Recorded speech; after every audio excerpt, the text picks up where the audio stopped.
রাজধানীর ধানমন্ডি ও মোহাম্মদপুরে ডিবি পরিচয়ে ডাকাতির ঘটনার সাথে জড়িত ১২ ডাকাতকে গ্রেপ্তার করেছে ধানমন্ডি থানা পুলিশ। সকালে ডিএমপি মিডিয়া সেন্টারে এক সংবাদ সম্মেলনে পুলিশ কর্মকর্তারা জানায়, গ্রেপ্তারকৃতরা সংঘবদ্ধ ডাকাত দলের সদস্য। পুলিশ জানায়, গত ২ জানুয়ারি সন্ধ্যায় তেল ভর্তি একটি ট্রাক চট্টগ্রাম থেকে কুষ্টিয়া যাচ্ছিল।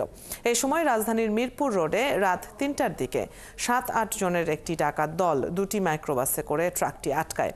ডাকাতদের ২ জন লেজার লাইট ও ওয়াকি টকি সহ সাদা পোশাকে নেমে নিজেদের ডিবি পুলিশ পরিচয়ে ট্রাকের কাগজপত্র দেখতে চায়। পরে জোরপূর্বক পিস্তল ঠেকিয়ে ড্রাইভার হেলপার সহ তেলবাহী ট্রাকটি নিয়ে অজ্ঞাত স্থানে চলে যায়।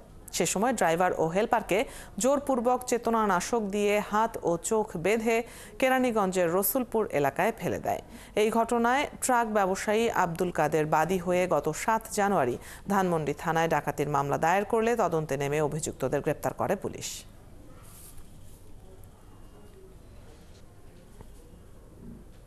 এরা কিন্তু প্রতিনিয়ত সারা ঢাকা শহরে চষে বেড়ায়।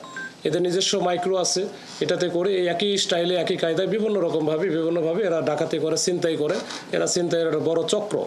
পরবর্তীতে যখন আমরা তৌহিদ বা জাকিরকে ধরতে পারি, তখন এই জাকিরের সূত্র ধরে আমরা এদের টিমের অন্যান্য যারা সদস্য সবাইকে এক এক করে আমরা এই গত 2 দিনই আমরা ধরেছি। এবং ধরার পরে তাদের দেওয়া তথ্য মতে আমরা কিন্তু ওই যে মুন্সিগঞ্জে ওইখানে একটা বিস্কিট ফ্যাক্টরি আছে, যে বিস্কিট ফ্যাক্টরিতে এরা এই মালামালগুলো, বিশেষ সয়াবিন তেল, পাম অয়েল তেল, এগুলো গিয়ে ওদেরকে দিয়ে আসে।